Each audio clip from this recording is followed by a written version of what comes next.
Okay, in this next episode, we're going to talk about control and perspective as well as non action. Sometimes the best thing to do is to do nothing at all.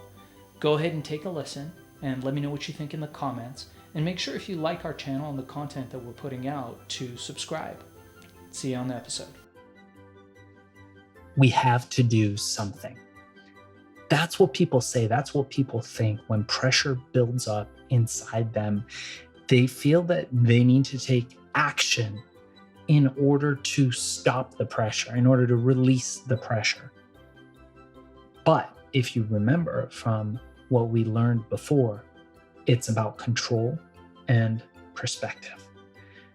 So if you can gain control or gain perspective or both, then you have full control of your mind, and that pressure will no longer be there.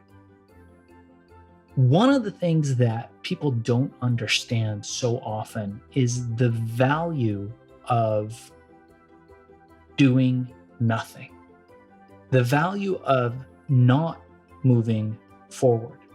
So often, we don't look at that as an option. And that's really the way to go when the other options in any deal, negotiation, business dealing are not clear.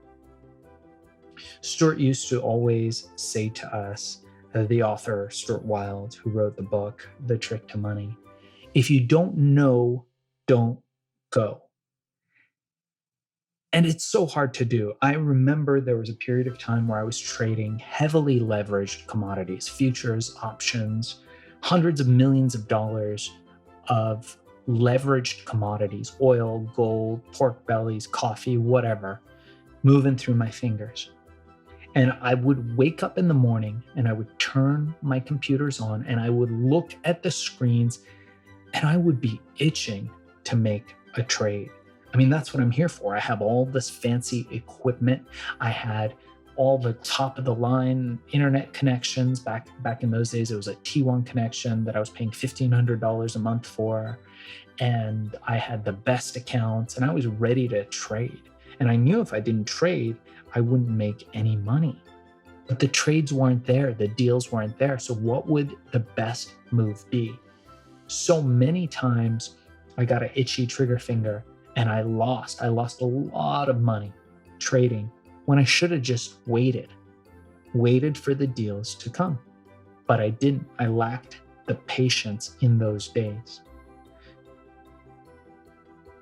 Now, as I've gotten older, one of the things that I've learned is the value of seeking counsel, of being patient, of asking for advice, not working in a vacuum, seeking mentors and utilizing those mentors for their knowledge, their wisdom, their experience.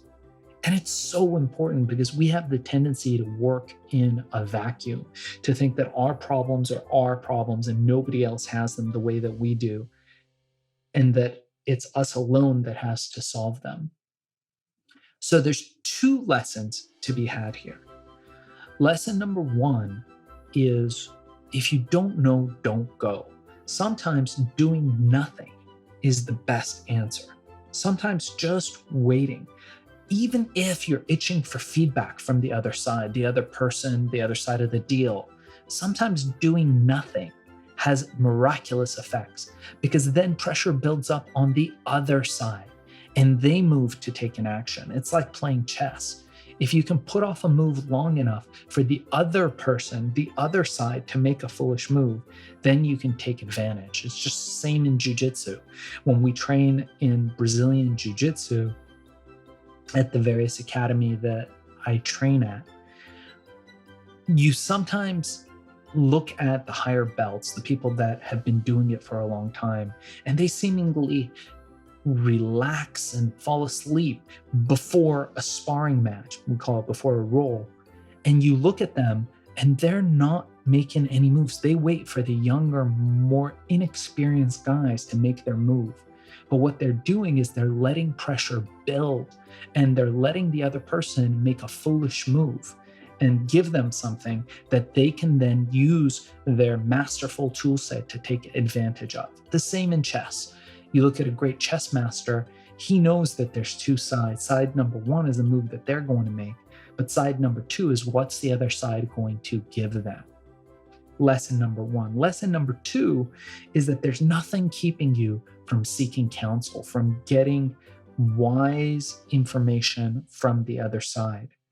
I talk about a really cool story that one of the big, and I talk about this in my book, one of the big brokerage firms sends a limousine for me, and my secretary at the time, back when people had secretaries, says, there's a car waiting outside for you. And at some point I get in this car and I go to this big building and I'm thinking, oh crap, man, here's a guy who wants to sell me a stock. And the guy, he's got this whole spread of food that comes out and he's being super nice to me, and they pour a beautiful cup of tea, and I'm sitting there looking at this office that looks like a runway, and it's all just amazing. And I'm trying to think, wow, this guy really wants me to invest money in stocks that he's selling. It was the president of one of the largest brokerage firms, or one of the executives of one of these huge brokerage firms, and they were feeling out the possibility of taking my company public. But I was cocky and I was arrogant, and I didn't seek counsel in those days. Had I have done that, had I had taken the time to seek counsel, to seek a mentor, to gather information, and maybe not do anything, maybe just wait, maybe I would have made multiple billions of dollars in that time and been able to keep much of it. Who knows? The company was huge. It was one of the massive companies of the time. There was no supplement company who did as much business as we did in the short time where the product had its meteoric rise. And in those days, supplement companies that made the millions that we did had been around for ages and ages, and they had big names like Weider Nutrition, and they were large companies. We were a brand new company, and this was pre-internet. You have to remember, before the internet, things took a lot longer. Information took longer to get from one space to the next. Influencers weren't able to influence masses of people with a click. It took time.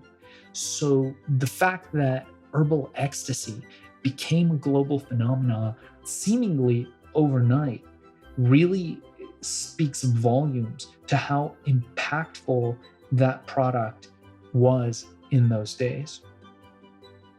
So keep those things in mind, and I will see you on the next episode.